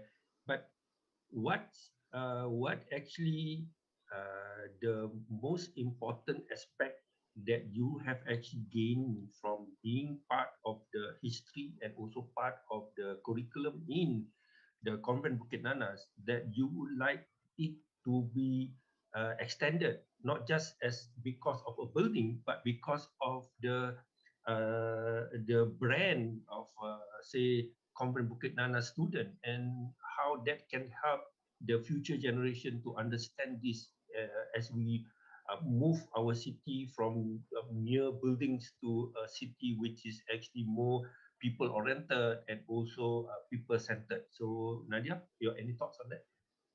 All right, talking about the brand of Convent Bukit Nanas and the CBN, I think this topic is rather for the education level in Malaysia is quite sensitive, because not people out there, not all the people out there accepting the way that we live. I mean, the lifestyle that when we are the CBN itself inside the building. I mean, the curricular that we participated, because they think like, okay, CBN, okay, if you talk about academic, we have a lot of good excellent students from MLSM, Sekolah Menengah Science, right?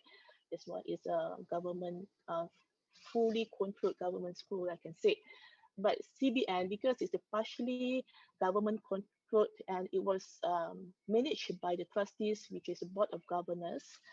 This board of governors has a power to select the principals, to control the curriculum activities, to continue the tradition of mission school, remain the quality and the value of the school. So it's about the management of the school itself. How open for the Malaysian level in education set this formula to be implemented to ordinary school. That's my first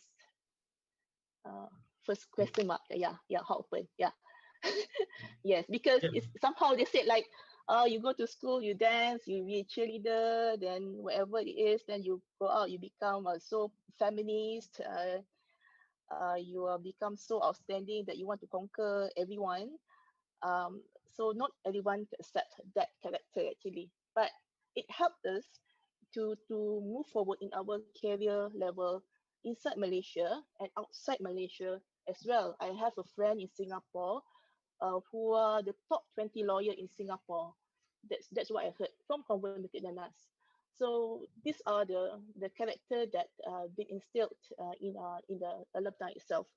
So yes, it's So, up to you. It's up so to you. yeah, Yeah. so basically, the school is the school, but the student is the student, and when the school meets the school, the student meets the school, because the success is actually very how should very crucial, It's and also the it. formula lah, the Yes, formula. yes, yes, Yes, correct. yes. I got a question for Dr. Go on from apa Cik Rahmat Bayudi, our one of our committee in the Pereka Bandar. He's asking this question: how do we enhance the all-important intangible qualities to be better experienced or imagined to enable better decision making by the wider community? You know, in relation to this Convent Bukit Nanas fiasco of the board of trustees having second thoughts about registering it as a heritage list. Okay, thank you. I will say is to have to create more communication, to build a better trust, to actually understand what is their concern, and to work together to achieve a the better benefit to the entire community. So the communication have to be two-way, and it's very important to be a bottom-up approach. So we need to understand what will be the pros, and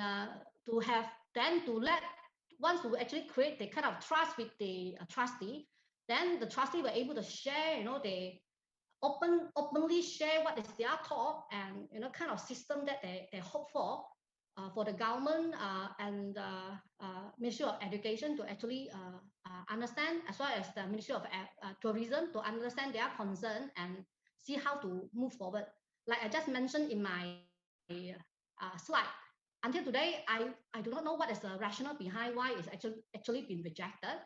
I also don't understand why under the latest inventory, the secondary school is not in the list. So in which the secondary school is in the list in the previous list intention for listing.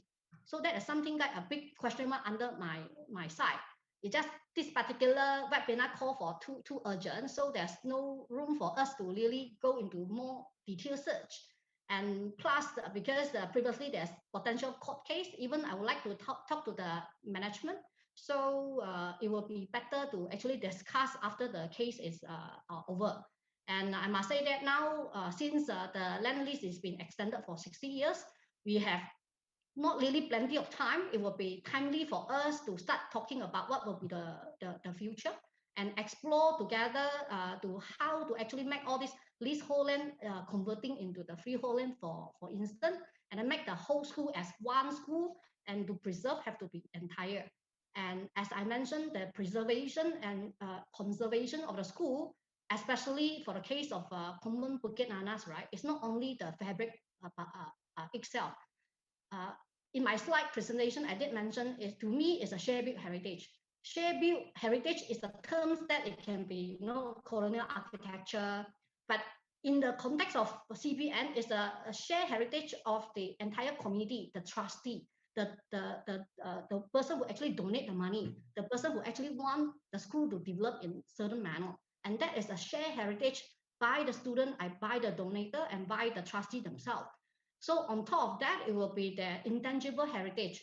The kind of education system, their belief, the trustee and the management belief is what is actually good for the student to build the better human in terms of the education, and how to fit into the current education system of Malaysia, being a government aided school. Okay, I would like to play a devil's advocate here. Okay, I will have to question this question also to Dr. Go, because I think you are one of the the subject matter expert in this webinar series, which I think where Perika Banda has called you on. Okay, from Dr. Shohana slide, and then from your slide also, there were almost seven schools that actually circumnavigate that 7 hills that is actually in Kuala Lumpur. We saw the fall of Bukit Bintang Girls' School. We saw the fall of St. Mary's Girls' School. Then now this question about Convent Bukit Nanas. And previously, VI also almost suffered the same thing when they were about to develop something around the Merdeka Stadium and the Stadium Negara. But lucky enough, it was actually quickly gazetted under the minister then was Datuk Shafi Abdal to actually put that into place. So it's about CBN, right? But this question comes from Hiswani Hassan here. How could we do much better so that we don't have this debacle of what happened to St. Mary's and Bukit Bintang Girls' School? And how do we ensure that the other 5, like VI, St. John Institution, Convent Bukit Nanas, then maybe along the Jalan Sentul, you got Maxwell School, will not fall to the same, how shall I say, matters and issue and also entanglement that if we are not careful, it will actually fall under the acts of the demolition or worst case under different methodology. So Dr. Goh, how would you suggest that we as the urban designers fraternity work with you, ICOMOS, and also to work with the local authority, which is the Dewan Bandaraya Kuala Lumpur, and also Pejabat Tanah dan Galian Wilayah Persekutuan, to ensure what we are actually discussing here is being put right at the pinnacle of the importance and will be the at the level where public understand its importance for the future of Kuala Lumpur. Thank you. Well, to answer that question, I will say that's where we are now. We are awareness creation. So we need to create the kind of awareness to the people to actually cut down first misunderstanding. Second is the understanding the mutual benefit. So like what Prof. Dr. Suhana said, the benefit is sometimes not immediate. It's not really a dollar and cent that the developer normally actually count. So we have to create the awareness to make the developer understand with all this being promoted and listing, it will enhance the value of their current property or to actually enhance the number of the visitor right into the Malaysia that promote the economy and also to enhance the understanding of different schools. The reason why today I put up the slide in such a way that I actually took when I actually involved in ICOMOS as an awareness creation, what we actually believe is like we need to have a bridge. So who's supposed to talk to who? So it's lucky enough, most of the heritage school will have this alumni group and the younger generation. That's why we actually used a kind of heritage school rehabilitation program, right, to actually become the first link, to let the school to understand, try to get involved. At the same time, then another layer of the link is actually on the expert level. So ICOMOS Malaysia have quite a number of expert conservator, as well as because ICOMOS is a multidisciplinary practice kind of organization that can actually advise in multiple narrative as well as a layer of the potential risk. So with that, as an NGO, we hope that because we are not a developer, so we do not have a backstory behind us. So with that, we can hope that the kind of openness as well as creating the level of awareness can actually help. And I just present in my presentation, I put it up. We have 447 heritage or mission school in Malaysia. Put aside all these non-mission school, we have many non-mission school which are actually producing excellent students in the world. If we can in the world as well as in Malaysia. So if we can actually make all these schools as like an entry point, right, then we can somehow change the world. So for us, ICOMOS, we have a lot of big dream. We hope that we have all the schools having a panel of what is heritage, to create the awareness and things like that. But we need first the trustee to trust us. So the second is the opportunity to let us understand them. So the kind of communication is pretty important. And never means that they never trust us and they never give opportunity. That's why I start the slide with who are ICOMOS Malaysia. We just here for 7 to 8 years, not that long. So we hope that we can actually create a platform, like work with Pereka Banda. Like I'm amazed with what Dr. Suhana presentation, her understanding is what is Genius Okai, the intangible portion plus the tangible portion, and the townscape preservation is not really a building per se, but it's a group of building, and it's the sense of belonging rather than just a build out, which is what happened in the past in Malaysia. So, and I must say that ICOMOS International, we have 28 international scientific committee. The committee that I normally active is Share Build Heritage, but we have intangible heritage, we have cultural roots, and we have many. So if more students can actually participate and enroll, then we can actually create an engine to actually create more awareness. Because we always say to talk to the parents is difficult because their kind of mindset is almost that. But if you insert the kind of concept through their kids from the school level, it actually makes a big difference. And if the trustee able to understand the important, we have to run in concurrent in two directions, then it will actually create a bigger how should I say, power to make it happen. So with that, I hope I answer your question. Yeah, thank you. That's the reason why I think in the SDG 2030 we need to use the SDG number 17, which is partnership to arrive to the goal. And I think in this world now, there is no one party can do it all alone. It has to be in a collaboration. And I think Pereka Banda is seeking collaboration. And I think Dr. Suhana, if I were to give you 2-3 sentences to actually inform and also reiterate how you feel that it should be done before I pass to Nadia, so that we can actually close the session today, because it's already almost 12 o'clock. So Dr. Suhana, the floor is yours. You're on mute.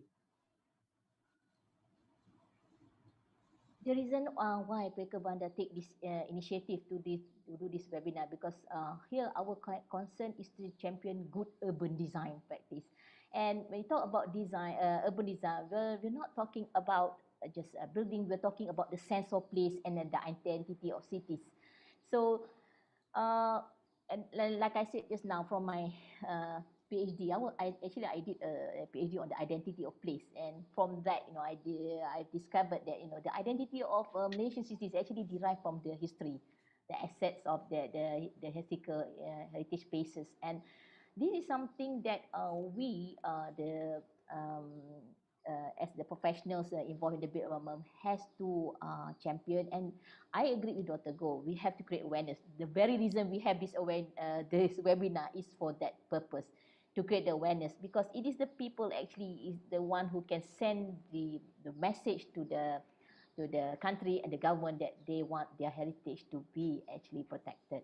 And if you look at the developed country in UK, they normally make full use of their pressure groups, the local residents, the voicing out their sentiments about protecting the places. And I'm so glad now that actually Malaysia is clearly coming into it. We are now, this latest, probably the social media present helps, this recent outcry has shown. I'm very amazed that actually, well, Malaysia, we are already coming towards that direction. The people are now waking up from their slumber, from their sleep, and now they are realizing now, if they don't voice out, sooner or later, all the memories they have about the place, the memories that is associated with the built fabric will be torn down, and they will be left with just another memory of the past, with nothing to show their future generation.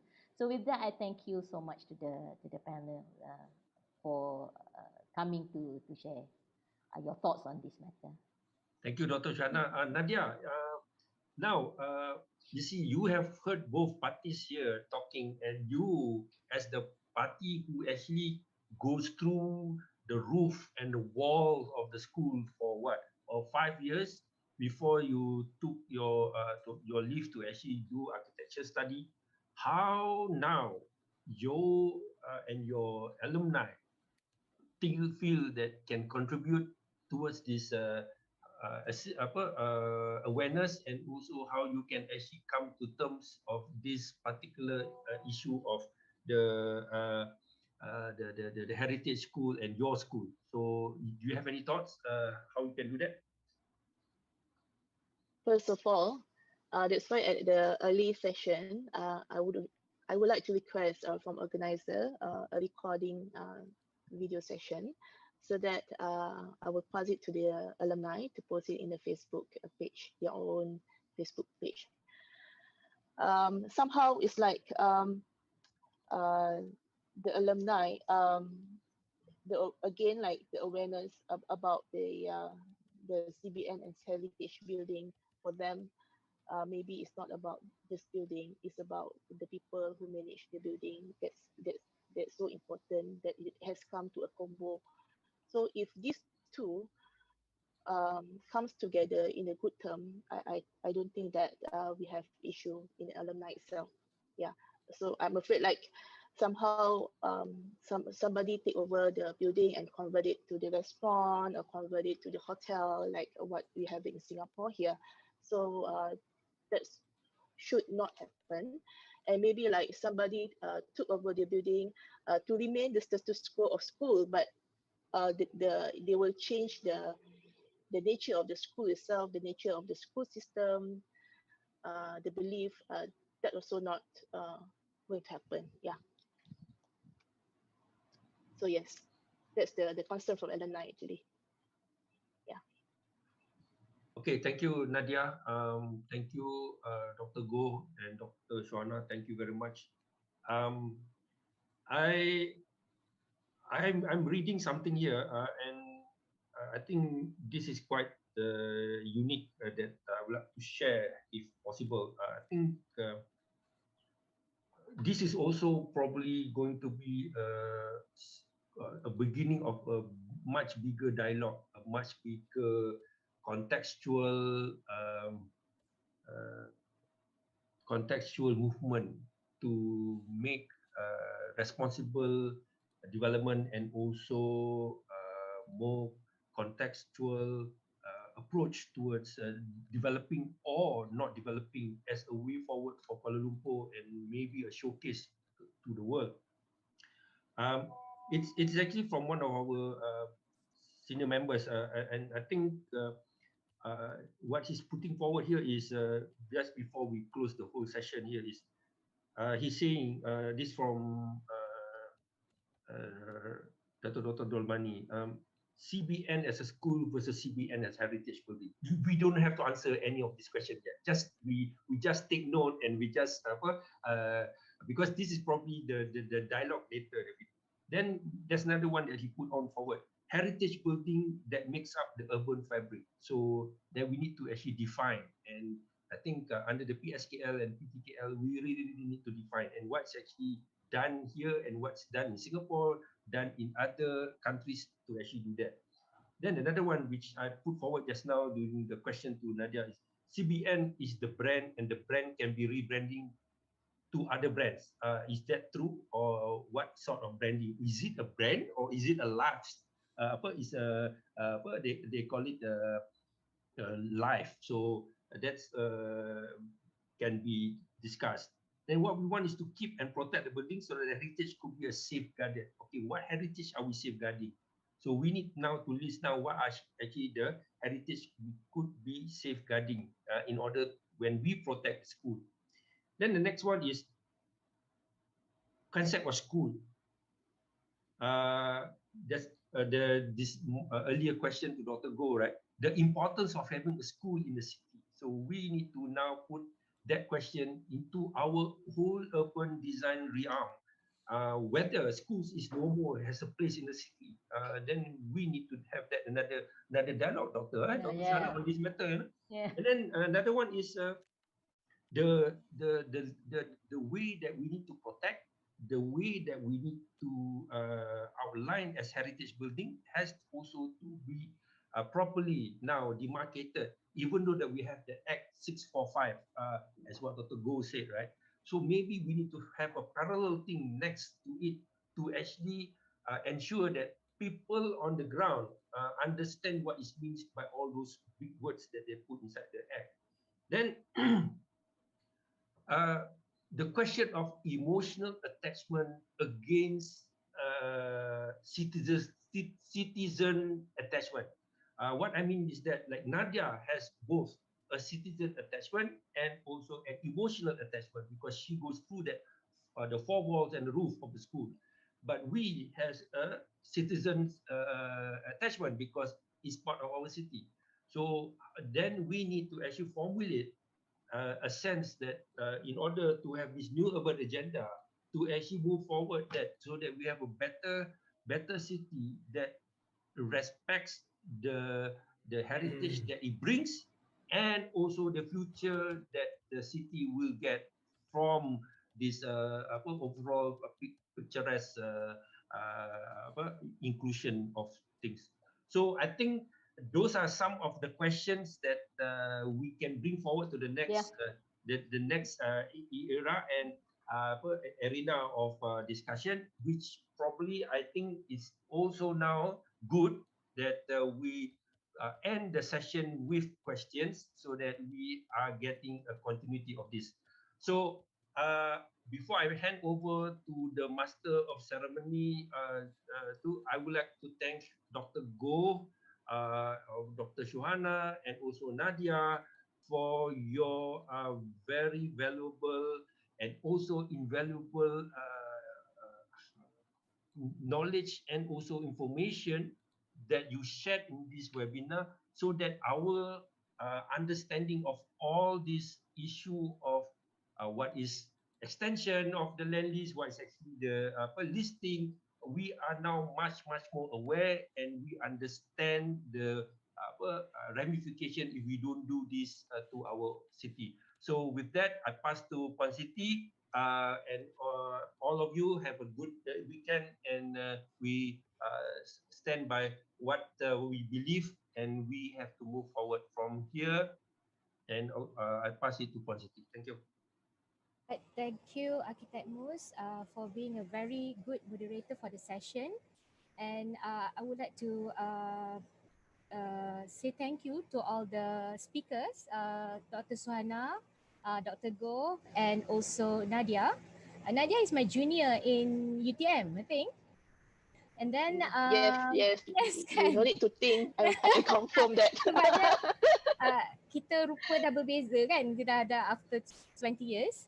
Okay, and then I think it's a fruitful session for today. We discuss on the macro levels of heritage in the city, sampailah ke macro levels into the school kita pun pergi kan. So I think it's a fruitful session, and also Architect Mustafa way of concluding the session with question is actually it's very refreshing so that we can keep on thinking about this. So the session will not stop here. We will actually continue on, keep remembering the citizen, the KL dwellers, that our heritage is a part of city in Malaysia lah. Okay, so with that, I thank you, and you this session is recorded. You can go through our Facebook to actually go through and share it with others lah. Okay, with that, I thank you very much. Thank you. Thank you. Bye-bye. Thank you, Puan Thank you. Siti. Selamat semua. All the best. Thank you. Thank you so much.